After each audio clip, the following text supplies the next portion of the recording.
Hello, everyone. The glowing digits on the alarm clock read 11:17 p.m. when Andrew heard the unmistakable sound of the front door latch clicking.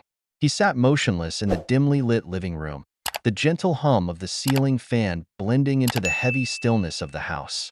Lisa's late-night ventures had grown so routine that he'd stopped pretending to sleep through them.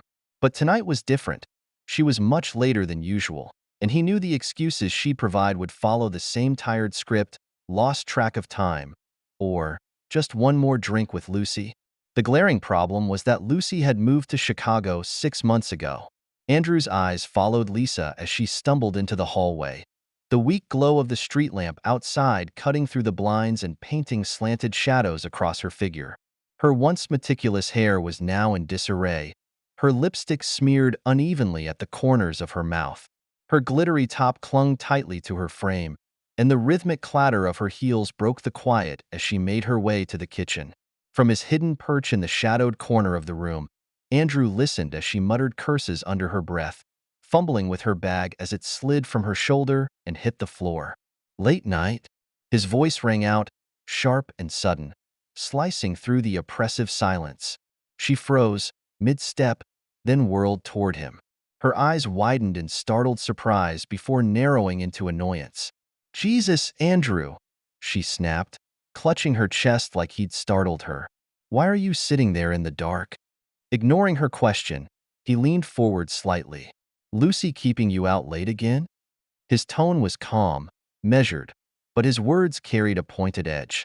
For a moment too long, she hesitated, her lips parting as if searching for the right lie. Finally, she recovered, forcing a brittle laugh. "Yeah," she said, her voice light. "We had a lot to catch up on." Andrew rose slowly from the armchair, the worn leather creaking under his weight. He crossed the room with deliberate slowness, each step resonating faintly on the hardwood. "Lucy must really be racking up frequent flyer miles," he said coolly. Lisa's posture stiffened, though she tried to mask it. "What's that supposed to mean?" Stopping a few feet from her, close enough to catch a faint whiff of cologne that wasn't his, Andrew studied her face. "Nothing," he replied flatly, his eyes locking onto hers. With a sharp huff, Lisa brushed past him, heading into the kitchen. "I'm not doing this right now," she muttered. "I'm exhausted." He stayed silent, watching as she poured a glass of water. Her hands trembled slightly as she raised it to her lips, and the clink of the glass against the counter was sharp in the quiet room. "I've got an early morning," she said, her tone clipped, as she retreated toward the stairs without meeting his gaze. "Sure you do," Andrew murmured under his breath as she disappeared into the bedroom. Alone once more, Andrew approached her discarded bag, crouching to unzip it with methodical precision. A faint, musky cologne lingered in the air, confirming his suspicions. Digging through the usual jumble of receipts and makeup, his fingers stopped on something out of place. A receipt from Blake's Tavern, time-stamped 9:46 p.m. Andrew's jaw tightened. Lucy had always dismissed Blake's as a den of sleazeballs. Lisa hadn't even bothered to hide her tracks. The next morning, Andrew sat at the kitchen table, a steaming mug of black coffee cradled in his hands. Across from him, Edgar, his closest friend, leaned back in his chair, arms crossed as he listened. "She's lying," Andrew said flatly, his fingers drumming against the ceramic mug. "She's been lying for months." Edgar let out a low whistle, shaking his head. "You've got to get to the bottom of this, man. Sitting on it isn't going to do you any favors. Ever thought about hiring a PI?" Andrew bristled. "I'm not some paranoid nutcase." Edgar shrugged, unfazed. "Better to know than keep second-guessing yourself while she's out there pulling who knows. If she's cheating, you'll have proof. If she's not, at least you can get some peace of mind." Andrew hated how logical Edgar sounded. By noon, he found himself in a cramped downtown office, sitting across from Jerry Corbin, a private investigator with a grizzled demeanor that inspired immediate confidence. Corbin listened quietly as Andrew laid out the inconsistencies, the lies, the mounting evidence that Lisa wasn't even trying to cover her tracks anymore. "She acts like she doesn't care if I find out," Andrew concluded, leaning forward. "Sloppy and arrogant." Corbin scratched a few notes into his pad before looking up. People start feeling untouchable when they think they've got the upper hand. 2 weeks, maybe less, I'll find out what's going on. Andrew slid an envelope of cash across the desk, his expression grim. Do whatever you have to do. With a curt nod, Corbin tucked the envelope away. I'll be in touch. 3 days later, Andrew's phone vibrated sharply on his desk. I've got something for you. Corbin's no-nonsense voice came through the line. You might want to sit down for this. Andrew didn't sit. Instead, he paced the length of his study, the muted tread of his leather soles silent against the thick rug beneath his feet. Your wife's been meeting someone, Corbin said, his tone clipped and professional. Mid-30s, blackouty. They've met at Blake's Tavern a few times, and once at the Parkway Inn. I've got photographic evidence. Andrew felt a tightening in his chest, though his voice remained even. Send them. Corbin hesitated before continuing, his tone growing heavier. That's not all. Lisa's hired a private investigator on you. Andrew stopped mid-step, his pulse quickening. She did what? She's having you investigated, Corbin explained. Your finances, employment records, even your travel history. She's leaving no stone unturned. A bitter, humorless laugh escaped Andrew. Of course she is. Moments later, an email from Corbin pinged in Andrew's inbox. He opened it and scrolled through the attached images, each one tightening the knot in his stomach. Lisa leaning into the black Audi, her hand pressed to the driver's chest. The two of them brushing fingers across a dimly lit bar. Her entering the Parkway Inn with the man holding the door, her expression warm and inviting. Andrew's gaze lingered on the last photo, a candid shot of Lisa smiling at the man. It was a genuine smile, one Andrew hadn't seen directed at him in months. With a sharp snap, he closed the laptop, his hands clenched into fists on the desk. Lisa thought she was clever, spinning lies and playing games. She had no idea what she was about to unleash. This wasn't over. Not even close. The next morning, Andrew found himself in the garage, methodically cleaning and sharpening his tools. The steady hiss of the sharpening wheel against steel was oddly calming, his focus narrowing to the precise, repetitive motion. Each pass of the blade seemed to dull the sharp edge of his anger, if only temporarily. Inside the house, Lisa's voice carried from the kitchen. She was on the phone, speaking in that falsely casual tone she used when she thought Andrew wasn't listening. Her words drifted through the garage door. No, he doesn't suspect anything. Yeah, tonight works fine. I'll just tell him it's a late meeting. Andrew's grip tightened around the wrench in his hand, his jaw locking for a moment. He exhaled slowly, forcing the tension from his body. Rushing in to confront her now would be a mistake. He needed control, not impulse. At noon, Lisa appeared in the doorway of the garage, poking her head inside. Hey, she said with a breezy smile. I've got a work thing tonight, so I'll be home late. Andrew looked up from his workbench, his expression unreadable. Want me to drive you? For a fraction of a second, her mask slipped, the easy smile faltering before she recovered. No, it's fine. I'll take my car. Don't wait up. As she left, the click of her heels fading into the driveway, Andrew waited until he heard the distant hum of her car engine. Then, he headed into the house and checked the GPS tracker Corbin had helped him install. Sure enough, Lisa was already en route to Blake's Tavern. A grim smile tugged at the corners of Andrew's mouth. That evening, Corbin arrived at Andrew's house, carrying a thick folder brimming with photos and documents.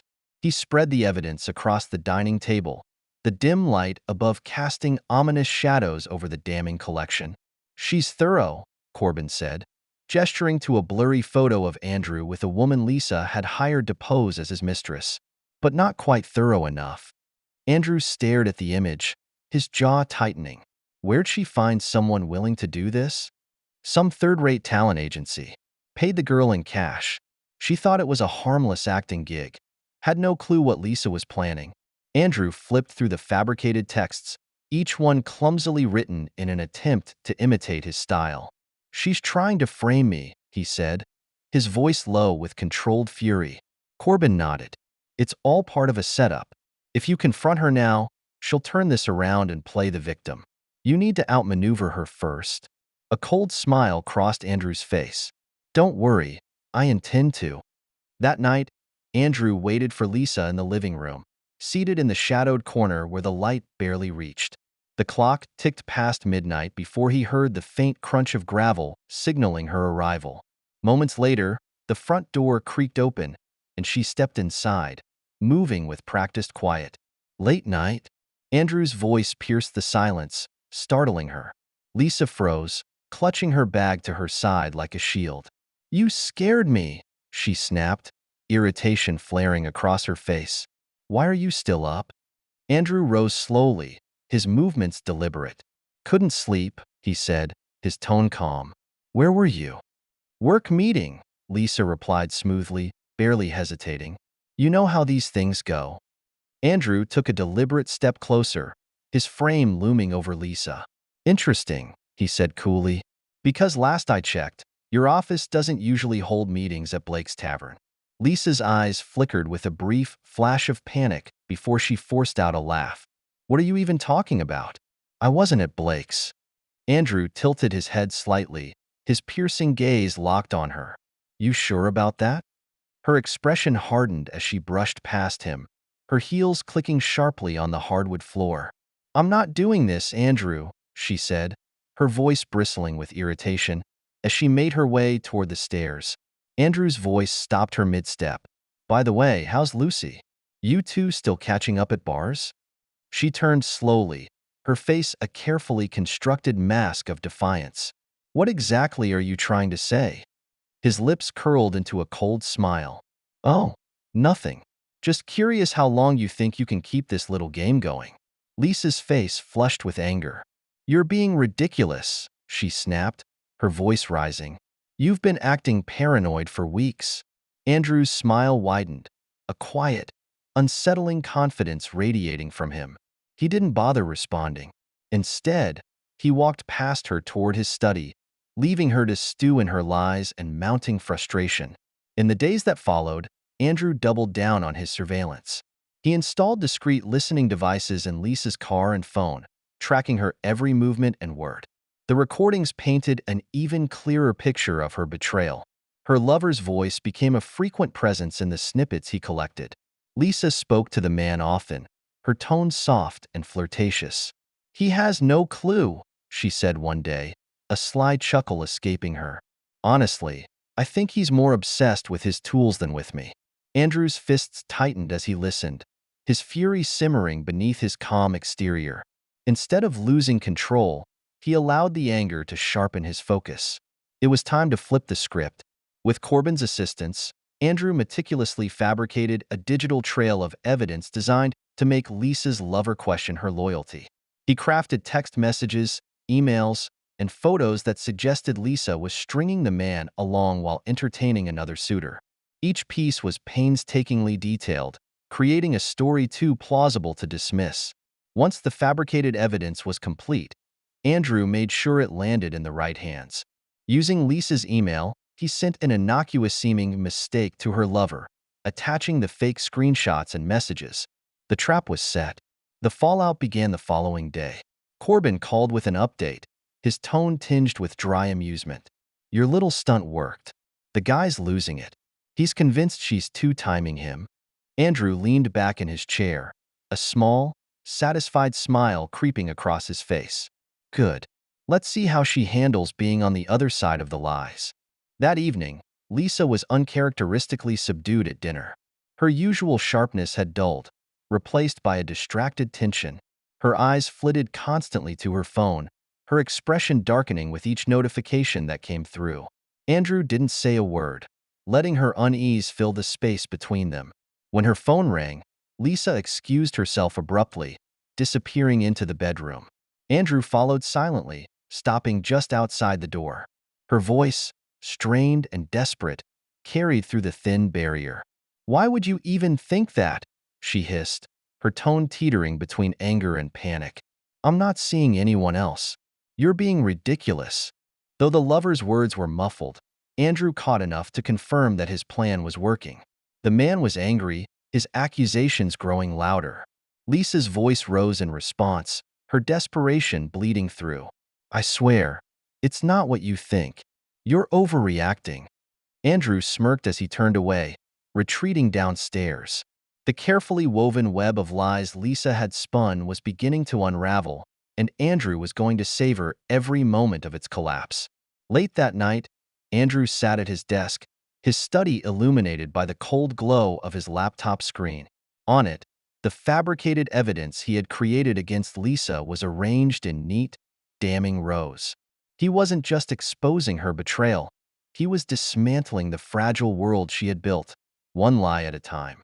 By now, Andrew understood Jared, her lover, far better than Jared likely realized. The man's paranoia and jealousy were evident in every conversation Andrew had recorded. Jared's suspicions were a smoldering ember, and Andrew's fabricated evidence was the spark needed to ignite them. Uploading the forged files to an anonymous email account, Andrew leaned back, cracking his knuckles. "Let's see how far you fall," he muttered. A week later, the first domino fell. Jared received an anonymous email with a single, ominous line. "Thought you'd want to see this." Attached were screenshots of Lisa's fabricated conversations with a mysterious other man. The messages suggested Lisa viewed Jared as a mere backup, referencing vague, long-term plans with someone else. Intimate photos, carefully doctored by Andrew, added fuel to the fire. According to Corbin's reports, Jared erupted almost immediately. During their next late-night meeting outside Blake's tavern, Jared confronted Lisa with the fake evidence. Corbin's surveillance caught snippets of their argument. "You think I'm some kind of idiot, don't you?" Jared growled, his voice dripping with venom. "What are you even talking about?" Lisa snapped, her tone defensive and incredulous. Andrew chuckled as he read Corbin's notes later that night. The chaos was just beginning. "Don't act like I'm an idiot, Lisa. I saw the messages. I know about the other guy." Jared's voice cracked with rage, his words spilling out like a dam finally breaking. Lisa's laughter rang out, hollow and strained. "What messages? You're being ridiculous. This is insane." The argument escalated, Jared's accusations growing louder, his tone sharper. Corbin's notes from the scene detailed the intensity, subject's body language highly aggressive. Verbal exchange became heated. Both parties left separately. Andrew couldn't hide the grin that spread across his face as he read the report. Jared was unraveling, and Lisa had no clue the chaos surrounding her was Andrew's deliberate design. The next phase of Andrew's plan was all about tightening the noose. Using burner phones and anonymous accounts, he continued feeding Jared carefully crafted evidence to deepen his suspicions. Each message, each hint, was calculated to fuel the fire without revealing its source. Meanwhile, Corbin kept Lisa under close surveillance. One night, she left the house abruptly, her phone clutched tightly in her hand. "She's on the move," Corbin reported during a call. "Headed to Jared's apartment." "Let her go," Andrew replied coolly. "Let's see how far she'll go to fix this." Through Corbin's recordings, Andrew later heard the tense meeting between Lisa and Jared. Her voice wavered, high and defensive. "You have to believe me. Those messages aren't real. Someone's trying to mess with us." "Who?" Jared roared, his temper flaring. "Who the hell would do this, Lisa? You're lying as usual."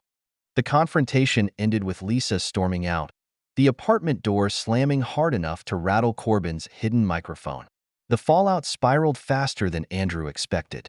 Jared, consumed by paranoia and anger, began showing up at Lisa's office without warning, demanding explanations. Lisa, once brimming with sharp confidence, became jumpy and withdrawn at home, her biting remarks replaced by uneasy silence. One evening, Andrew found her sitting at the kitchen table, a half-empty glass of wine in front of her. She scrolled aimlessly through her phone, her fingers trembling as she muttered under her breath. "Everything okay?" Andrew asked, his tone light but laced with quiet amusement.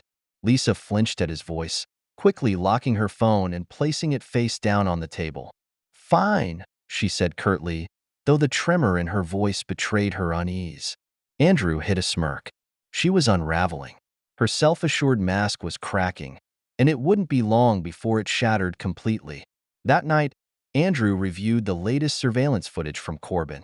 One clip showed Jared pacing outside Lisa's office, his movements agitated and erratic. Another captured Lisa sitting in her car, her hands gripping the steering wheel tightly, her knuckles white as if summoning the nerve to confront him. The tension between them was nearing its breaking point. Andrew decided it was time to push it over the edge. Using the same anonymous email account, Andrew sent Jared a cryptic message. "If you want the truth, check her house. That's where she's hiding everything." It was all Jared needed. Andrew knew the man's volatile temper would drive him to act rashly, and Andrew was ready for him. Later that night, Andrew's phone buzzed with a motion detection alert from the cameras he'd installed outside the house. He opened the live feed and saw Jared lingering at the edge of the driveway, his body tense with indecision. Andrew watched as Jared finally made his move, storming up to the front door. Rising from his chair, Andrew moved with deliberate calm. He slid open a drawer, retrieving a hunting knife and tucking it into his waistband. His movements were slow, methodical. This wasn't just about confronting Jared. It was about asserting dominance over the chaos Andrew had so meticulously orchestrated. He opened the door just as Jared raised his fist to knock, his imposing frame filling the doorway. "Looking for something?" Andrew's voice was low and menacing, cutting through the quiet night like a blade. Jared froze, his face contorted with fury and confusion. "Where's Lisa?" he demanded, his fists clenched tightly. Andrew stepped forward, forcing Jared to backpedal down the porch steps. "Not here," he said evenly. "But you and I? We've got plenty to discuss." Jared's bravado faltered under Andrew's unflinching gaze. He muttered a string of half-formed words before turning abruptly and retreating down the driveway. Andrew watched him go, the corners of his mouth curling into a satisfied smirk. The bait had been taken, and the game was advancing exactly as planned. 2 days later, Corbin called with another update. "You're not going to believe this." Corbin's voice carried a tension Andrew had grown to recognize. Jared finally snapped. He showed up at Lisa's office again, screaming at her in the parking lot. Things got physical. Someone called the cops. Andrew's grip on the phone tightened. "Is she hurt?" "Doesn't seem like it." "Shaken? Maybe." From what I saw, Jared was the one they hauled in. "He's being held for assault." Leaning back in his chair, Andrew allowed a dark satisfaction to settle over him. Jared was out of the picture for now, and the storm Andrew had set in motion was reaching its crescendo. But there was no time to bask in victory. There was still work to be done. That evening, Andrew sat at his computer, carefully drafting an email addressed to local law enforcement. Subject: concerning Jared Tompkins' recent altercation. "I believe Jared Tompkins, recently detained for an altercation, warrants further investigation. His history of volatile behavior and possible involvement in illegal activities raises concerns. Attached is documentation of questionable transactions tied to his name." The dossier he attached, a blend of real and fabricated evidence, was meticulously assembled with Corbin's assistance. It was enough to catch the authorities' attention and put Jared under the microscope. Within 24 hours, Andrew's plan bore fruit. Jared's apartment was raided, revealing illegal firearms and narcotics. The charges were swift and damning, ensuring Jared's troubles would only deepen. By the time the news broke, Andrew had already ensured Lisa would hear about it through the steady stream of gossip circulating on her social media. That evening, Lisa stormed into the house, her face pale, her movements frantic. "Andrew," she called, her voice shaking. Andrew appeared in the doorway of his study, his expression calm. "What's wrong?" She paced the living room, clutching her phone like a lifeline. "It's Jared," she stammered. "He's been arrested. They raided his place. Guns, drugs, everything. It's all over the news." Feigning surprise, Andrew tilted his head. "What does that have to do with you?" Lisa froze, her eyes darting toward him nervously. "He's my friend. This is insane. Someone must have set him up." Andrew raised an eyebrow, his tone cutting. "You think someone framed him?" Her lips pressed into a tight line as she hesitated. I don't know," she finally muttered. "None of it makes sense." Taking a step closer, Andrew loomed over her, his voice low. "Sounds like you're scared." Lisa's composure faltered, her wide eyes betraying her unraveling confidence. I just, I can't believe this is happening. Andrew watched her crumble, savoring every moment. Well, you always said you were good at managing chaos, he said coldly. Now's your chance to prove it. The days that followed saw Lisa's life descend into turmoil. Jared, now facing a litany of charges, stopped responding to her pleas for contact. When he did reply, his messages dripped with anger and paranoia, accusing her of betrayal. At home, Lisa became a shadow of her former self, her sharp tongue replaced by jittery silence and aimless pacing. One evening, Andrew found her sitting at the kitchen table, a glass of wine untouched in front of her. Her eyes were fixed on her phone, and her fingers trembled as she scrolled. "What's wrong now?" Andrew asked, his tone casual but edged with mockery. Lisa looked up, her face pale and weary. "I think someone's out to get me," she said softly. Feigning concern, Andrew tilted his head. "What makes you think that?" Her hesitation was palpable as she considered her words. "I've been getting strange messages," she admitted. "And with everything happening to Jared, it feels like someone's trying to ruin my life." Leaning against the counter, Andrew studied her carefully. "Maybe they are," he said, his voice sharp as a blade. "Or maybe this is just what happens when the truth catches up with you." Lisa recoiled, her face crumpling as she stared down at her glass.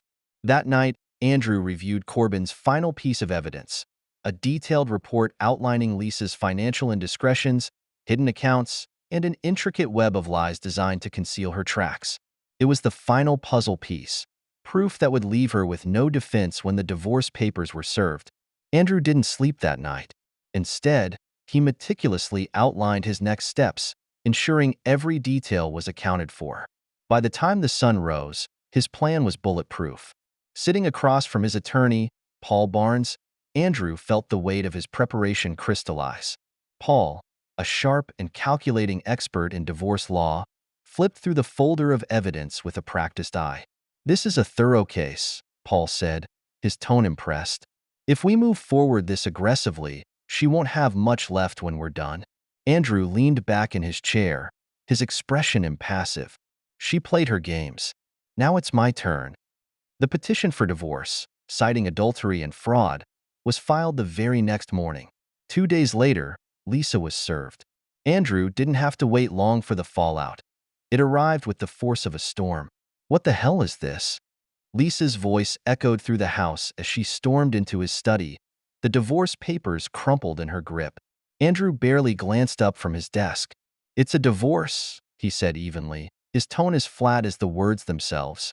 "You can't be serious," she shot back, her voice trembling, an uneasy mix of rage and desperation. Rising from his chair with deliberate calm, Andrew fixed her with a steady gaze. "Oh, I'm very serious. This marriage ended the moment you thought you could manipulate me." Lisa's expression twisted into fury. "You've got nothing on me," she snapped, though her voice faltered. Andrew's smirk was razor-sharp.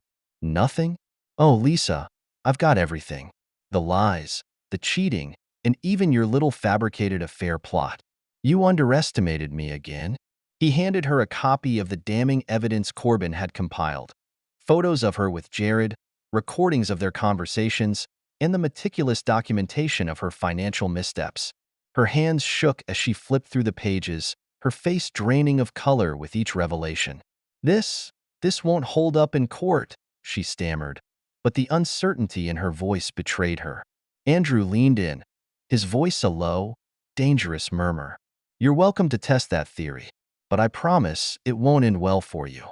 The weeks that followed marked the slow and painful unraveling of Lisa's carefully constructed life. Andrew made sure of it. Word of the divorce spread quickly, and so did whispers of her deceit. At work, her colleagues began to distance themselves, conversations growing hushed when she entered the room. Friends who had once flocked to her side now stayed away, unwilling to be tainted by the scandal surrounding her. Andrew wasn't done. He ensured Jared's associates, those who hadn't already abandoned him in the wake of his arrest, learned about Lisa's involvement in his downfall.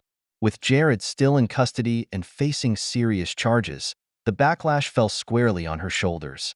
Financial strain compounded Lisa's misery. Armed with ironclad evidence of her hidden accounts and mismanagement, Andrew moved decisively to secure full control of their shared assets. By the time preliminary hearings began, Lisa was a shell of her former self, teetering on the brink of ruin. The courtroom was full the day they faced off. Lisa arrived in a navy blue suit, her makeup carefully applied to mask the exhaustion that had settled into her features. Andrew exuded calm, his tailored suit and composed demeanor in stark contrast to her visible strain. The judge, a sharp-eyed woman with an air of authority, listened as Paul Barnes meticulously presented Andrew's case. Evidence of Lisa's infidelity, deception, and attempted manipulation was laid out with precision, each piece landing like a hammer blow. Lisa's lawyer attempted to mount a defense, but the evidence was overwhelming. Piece by piece, her arguments crumbled, unable to stand against the mountain of proof Andrew had prepared. When the ruling came, it was decisive. Andrew was awarded the house, the lion's share of their assets, and full control of their investments. Lisa was left with little more than her personal belongings and a reputation in tatters. Outside the courthouse, Andrew lingered on the steps, watching as Lisa emerged. Her head hung low, her steps faltering. When she spotted him, she hesitated, then approached, her expression a fragile mix of anger and pleading. "Andrew," she said softly, her voice breaking, "please, we can fix this." His jaw tightened as he regarded her coldly. "You destroyed this marriage, Lisa, not me." She reached out to touch his arm, but he stepped back, his tone firm and unyielding. "This is the last time you'll see me. Don't contact me again." Without waiting for a response, he turned and walked away, leaving her standing alone on the courthouse steps, a stark silhouette against the imposing building. Months later, Andrew leaned on the balcony railing of his new condo, the city skyline stretching out before him. The scars of his marriage were still there, but they no longer defined him. His life was his again, free from the lies, manipulation, and betrayal that had shadowed him for so long.